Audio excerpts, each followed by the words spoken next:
Hey everyone, Heero here, and today we're gonna look at Trigger, the adorable sniper who supports her allies with amazing physics and off-field stunts from aftershocks that enable big PP damage. I'll be discussing her kit, builds, engines, and possible themes.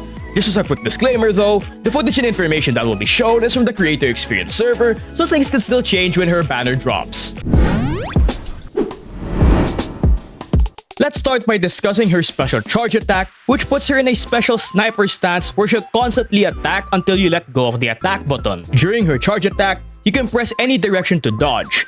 And similar to Bernice, you also get to automatically dodge one enemy attack every 8 seconds. And when letting go of the basic attack button, it ends the stance with a finishing move that triggers a quick assist that has an internal cooldown of 25 seconds. However, the more important thing is that her attacks during this stance fill the purge bar, with each attack filling 25 points with a maximum of 100 points for a full bar. And it's very important you do so, since Trigger relies on consuming purge points in order to trigger aftershocks. But speaking of which, she has two aftershocks, a regular one and an enhanced version. The regular one is named Harmonizing Shot, and it consumes 3 purge points to use and has an internal cooldown of 3 seconds. And in order to trigger it, your active character needs to hit an enemy with a basic attack, special attack, dash attack, dodge counter, or quick assist. So TLDR, it gets triggered just by playing. As for her stronger aftershocks, Tartarus, it consumes 5 purge points instead of 3. And it triggers after the active unit hits an enemy with a heavy attack from an EX special, assist follow-up, or ultimate, with each skill being able to trigger the aftershock twice within a 20-second window. Meaning, within 20 seconds, it's possible to trigger up to 6 of her stronger aftershocks. But generally, you'll be using this aftershock a lot less due to its conditions. But it's still good for a big burst of damage and days buildup. Now, these aftershocks are her main source of days buildup, and just like Pochra, it enables her to be an off-field stunner, which makes her perfect for field time hungry units like Anby or Jane. But moving on to her EX special, Flash Burial, which does 2 notable things. First, it triggers a quick assist into the previous unit, but the more important part is that it lets her enter a special state called Coordinated Support. During Coordinated Support, it allows her regular aftershocks to be used without consuming purge points while completely removing its internal cooldown. So her animation goes nuts and she can start spamming it, which of course allows her normal aftershocks to build up a ton of days. However, it only lasts for 8 seconds or until you trigger 4 aftershocks. But the good thing is, it can be extended by using another EX special or ult with a maximum duration of 20 seconds or 10 aftershock triggers. But speaking of her ult, Underworld Requiem, it's essentially a stronger version of her EX special. It deals massive damage and triggers a quick assist. However, the main difference lies in the coordinated support being a bit better if you trigger it with her ult. Instead of lasting 8 seconds, it lasts 12 seconds, and instead of having an initial limit of 4 aftershocks, it has 6. And just like her EX special's coordinated support, it can be extended by using another EX special or ult with a maximum duration of 20 seconds or 10 aftershock triggers. But as much as possible, you want to use her EX special or ult as soon as it becomes available because it allows for a big burst of days buildup resulting in faster stuns. Now for her core passive, starting with her additional ability, it needs any attack or electric unit in order to trigger its effects. For every point of crit rate above 40%, it increases the amount of days her aftershocks deal by 1.5% for a cap of 75%. You'll need a total of 90% crit rate to get the full 75% buff. But honestly, it's pretty difficult to achieve because not only are there no crit rate stun engines aside from her signature, her core passive level up bonus gives impact and attack instead of crit rate. So honestly, just get as close to 90% crit rate as you can, because missing a lot of crit rate can cause her days buildup to slow down by a considerable amount. As for her core passive, after her aftershocks hits an enemy, it increases the enemy's stun damage multiplier by 35% for 5 seconds. But the neat thing is, you can take advantage of the bonus multiplier even if the enemy isn't stunned for as long as the debuff lasts. And you can pretty much keep 100% uptime on the debuff because you can trigger a trigger aftershock once every 3 seconds anyway. So it's pretty good for buffing overall damage output. Just note, only the 35% stun multiplier from Trigger is available outside of stuns and not bonus multipliers from someone like Chingy, cause that would be too broken otherwise. But for ability prio, level up her core skill first, then her basics, then her skill or ult, then her assists, and finally her dodge. But with her kit out of the way, let's talk about her Mindscapes. Her M1 increases her stun multiplier bonus to 55%, her purge gain from charge attacks by 25%, and her purge bar cap to 125 points, while decreasing her normal aftershock cooldown to 2 seconds. The 55% stun damage multiplier is pretty much on par with the average stun multiplier when an enemy is stunned. And because this debuff can essentially have full uptime, it's almost as if the enemy is permanently stunned, which of course results in a huge buff in damage. Her M2 on the other hand, lets her gain 1 stack of Hunter's Gaze from her aftershocks and 2 from her charge attack's finisher attack, with each stack lasting for 10 seconds, and buffs the party's crit damage by 6% with a cap of 4 stacks at a max of a 24% crit damage buff. It pretty much increases her supportive utility without having to do anything special, with the crit damage buff having high uptime since it's not too hard to get stacks to refresh it. While her M4, after entering or refreshing coordinated support and activating any of her aftershocks, she triggers a high interrupt level attack called Disconnect, which deals 200% of her attack as damage and 120% of her impact as days build-up. This damage proc is not only good for more damage, but for also stunning enemies faster, with the added benefit of it also being good for staggering enemies. However, just note, you can only trigger it once after entering or refreshing her coordinated support state. And finally, her M6 grants her 5 armor break rounds when entering combat and 1 after using 25 purge points. And whenever you have an armor break round, it consumes 1 to increase her charge attack damage by 1200% of her attack, with an additional 50% damage buff for each round held. And with her Mindscapes out of the way, let's talk about her possible Wenjins. Her signature gives her 24% crit rate, and when her aftershock hits an enemy, it inflicts a 25% death shred for 5 seconds. Also, whenever this effect is triggered, she gains 1 stack of Spirit Lock, with each stack giving 4% impact while lasting for 12 seconds per stack. And if you have all 3 stacks, it increases her impact by an additional 8%. Now the Defense Shred turns her into a mini Nicole and is pretty much permanent since she can trigger an aftershock once every 3 seconds, so it's not too hard to refresh the debuff. It also gives her a massive impact buff which allows her to stun enemies faster. But the more important thing is that it's the only stunner Wenjin that gives crit rate, so it makes it easier to get to 90% crit rate even if you don't run the Shadow Harmony set. But she has plenty of alternatives.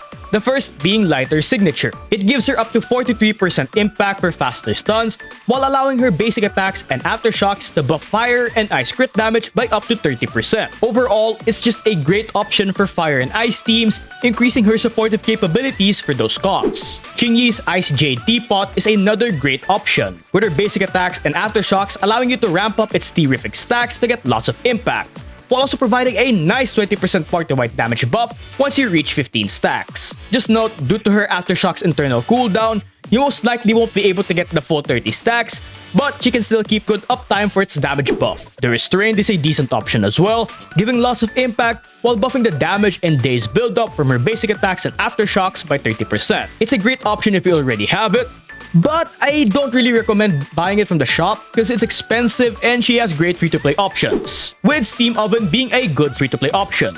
It can give up to 25.6% impact from its passive as long as you accumulate enough energy. But the neat thing is, due to its ER bonus, it also allows you to get your coordinated support state more often, which of course means faster stuns. Fossilized Core also works, with it giving 15% impact and buffing the amount of days she deals by up to 32%.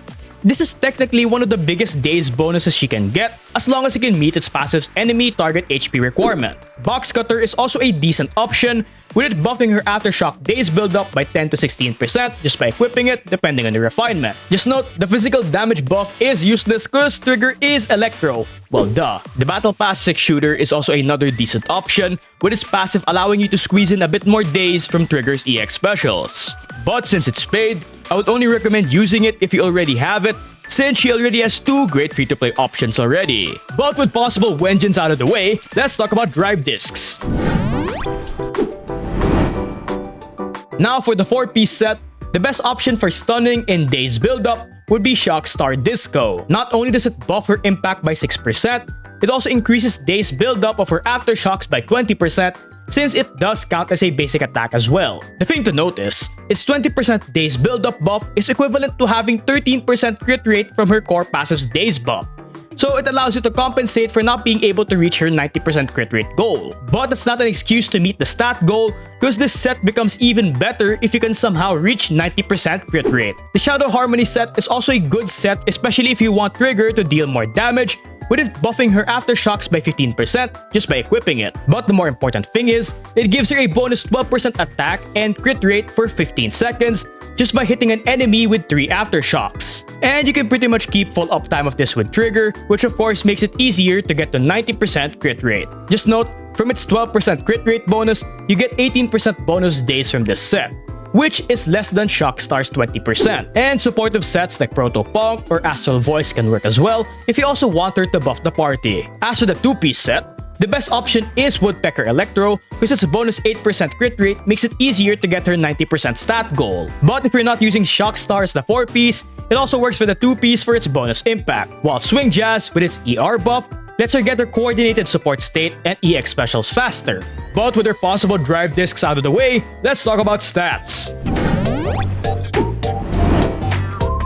For main stats, you want crit rate for slot 4, electric pen or attack for slot 5, and impact for slot 6. For the slot 5 main stat, electric is usually the best for general use, while pen is good if you plan to run her with Rina or other pen sources. But honestly, just use whichever has the most crit rate. As for substats, you mainly want to focus on crit rate first, then crit damage, then attack, and finally flat pen or attack. She does need 90% crit rate to get the full 75% bonus days for her aftershocks. And it's pretty important you get as near to 90% as you can, otherwise her days build-up will slow down by a considerable amount. But like I said earlier, it's way harder to reach this since she does not get bonus crit rate from her kit, and her signature is the only stunner engine with crit rate. But luckily, there are some sources of crit rate other than substats you can take advantage of.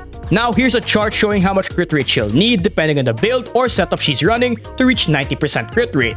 Just note, each crit rate substat roll will always equate to 2.4%. And if you're running Shockstar, its Daze build-up buff allows you to compensate for missing 13% crit rate from her 90% crit rate goal. But it's still highly recommended you get as close as you can to 90%. And of course, Woodpecker, Harmony, and her signature make it easier to reach this goal. With her stats out of the way, let's talk about possible teammates.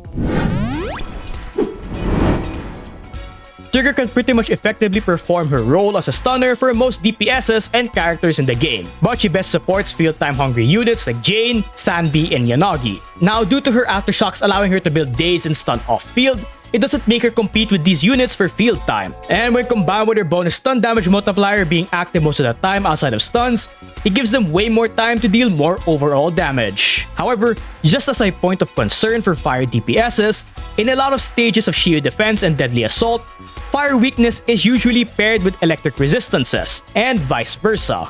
So if you plan to run her with units like S11 or Evelyn, she will most likely deal less damage in those stages. And do note for Evelyn, she cannot trigger stronger aftershocks with her EX special if you animation cancel it by pressing the attack or holding EX special buttons, which is something you'll tend to do when playing with her. So in most cases, you'll have to rely on perfect assists, ults, or other units to trigger it when playing her with Trigger. But it's not all bad, because Evelyn can still take advantage of Trigger's normal aftershocks rather reliably, which is arguably more important, because it means she can also take advantage of Trigger's coordinated support state. Since it's where a lot of her days comes from, now Trigger can also work with burst DPSs like Zhu Yuen or Haromasa, but I would only recommend them for double stunner comps with Qingyi, but we'll talk about that later. But speaking of stunners, she can be paired and works fantastically with other stunners for double stunner comps. Pairing them together allows for significantly faster and more stuns, on top of Trigger not really competing with them for field time. So they work in tandem perfectly. And aside from this, it allows you to take advantage of the buffs from stunners like Lighter or Lycon's fire or ice buffs, or Pulchr's aftershock or universal damage buffs at E6. But the most notable synergy is with Qingyi, because the neat thing is, you can trigger Trigger's aftershocks during Qingyi's barrage, which results in faster stuns, letting you take advantage of her bonus stun damage multiplier more often, while also reducing Qingyi's field time drastically. With her possible teammates out of the way, let's cook up some teams. But before we cook up some teams, just note, you need at least one of the characters shown in screen to activate their additional ability. And as usual, just pick a Bangbu that would suit the party. But with that being said, there are quite a bit of teams you can run with Trigger, but generally, they fall under two archetypes: a double stunner comp and a standard hyper carry team. Now let's first start with the hyper carry team. It follows the standard template of Trigger as the stunner with any DPS and support of your choice, with the best supports being Astra Yao or Caesar, but Lucy, Nicole, and an M1 Rina works as well. Now Yanagi is an exception to this template since you usually run her in a dual anomaly team with Bernice or Miyabi, since she prefers this type of comp over the standard hyper carry one. Now sadly, if you plan to run her with Jane, you're limited to using Seth as a support since he's the only character that can activate both Trigger and Jane's core passives. But the team I'll showcase is a team consisting of Trigger, Anby, and either Caesar or Astra Yao as your support, but you can replace them with Pulchra to turn it into a double stun team, and the team will still perform pretty well. Now, I decided to showcase this team since it is Anby's best team because Trigger is her best stunner. So I thought it might be a good idea to showcase it for people who are planning to pull Trigger to support Anby or pull Anby for Trigger. As an added bonus, Anby also buffs triggers after shock damage, which is neat. Generally, these teams are played with your DPS being on field most of the time, with you only switching to Trigger to refresh your purge bar and your supports to refresh their buffs. And due to Trigger and most supports having very little field time, it gives your DPS ample opportunity and time to build whatever meters they may have. In this case, it's Anby's Silver Star. And it also allows them to deal more damage thanks to the support buffs and Trigger's stun damage multiplier debuff being active a majority of the time, even outside of stuns. And thanks to this debuff, it essentially allows your DPS to deal good damage even outside stun windows, which is great for older DPSs like Nekomata or Korin who tend to rely on stuns to deal good damage. This of course gets better if you have her M1, because with its 55% stun damage multiplier being active outside stuns, makes it seem almost as if the enemy is permanently stunned, resulting in way more damage. However, due to how much damage these comps ends up doing, they can basically clear just about any endgame content, being able to perform quick shield defense clears and achieve high scores in deadly assault with ease. As for double stunner teams, again, you pair Trigger with just about any DPS and stunner of your choice for a good comp. But for the stunner, I highly recommend one with good supportive capabilities like Lighter, Lycon, Qingyi, or Pulchra in order to compensate for the lack of a support. Now these teams are what I recommend you to run if you plan to use Trigger with burst DPSs like Zhu Yuen or Harumasa. This is because they typically don't really benefit from too much field time, especially in the case of Harumasa. So it's ideal to have an on-field stunner to compensate for this, with the best one of course being Qingyi. With the main principle being, instead of running these burst DPSs with another support to give them more field time, it's much more beneficial to give it to a unit that can make better use of it, which in this case it's Qingyi, because she does need a lot of field time to stun the enemy. But generally, the neat thing about Trigger double stunner comps is that it does not only allow for faster stuns, but it also allows you to stun the enemy way more often, meaning you get to take advantage of higher stun damage multipliers more often, especially if you're running her with Qingyi. The more stuns also results in more chain attacks, which could be beneficial for units like Evelyn, Harumasa, or Zhu Yuen, who tend to benefit a lot from triggering chain attacks. But if you're worried about the damage output of these comps due to the lack of a support, don't be. Trigger's stun damage multiplier being active outside stuns, combined with the buffs or debuffs from Qingyi, Pulchra, Lycon, or Lighter, and the faster and more often stuns, allows you to deal massive amounts of burst damage at a pretty good rate. With all of these combined allowing for massive damage, enabling you to clear just about any endgame content. But that's about it because I'm beginning to lose my voice. But there's just one last question. Is she a must-pull? Well, as usual, it depends on your account. She's not really a must-pull if you already have stunners like Qingyi, Lighter, and an M6 Pulchra and are satisfied with their performance in supporting your party. In this case, it's much better for you to roll for someone that would benefit your account more or a character you like. With the Ultra Phyton Simp Vivian, Hugo, and Season 2 coming, it's not a bad idea to start saving either. However, Trigger is definitely a must-pull if you're needing a good stunner. She's a very fun and unique unit who also happens to be extremely versatile, with her team building being rather simple and flexible. You can run her as a stunner in most teams, and she'll be able to support your DPS and clearing endgame content just fine, making her a great option for both beginner and veteran players alike. Now, I can't guarantee how she'll age as a playable unit, but in my opinion, she could be useful for future DPSs especially field time hungry ones due to her minimal field time, meaning her potential future value can increase when more units come out. But at the end of the day though, if you like Trigger, pull for her, and if you don't, well don't. Personally, I'm definitely gonna be rolling for her because she's so adorable with her emotion-controlled RGB mask. I mean, come on, how can I not pull the Trigger for her? Get it? But anyway, make sure to tell me what you think about her in the comments below, and don't forget to hit me with a like and a sub.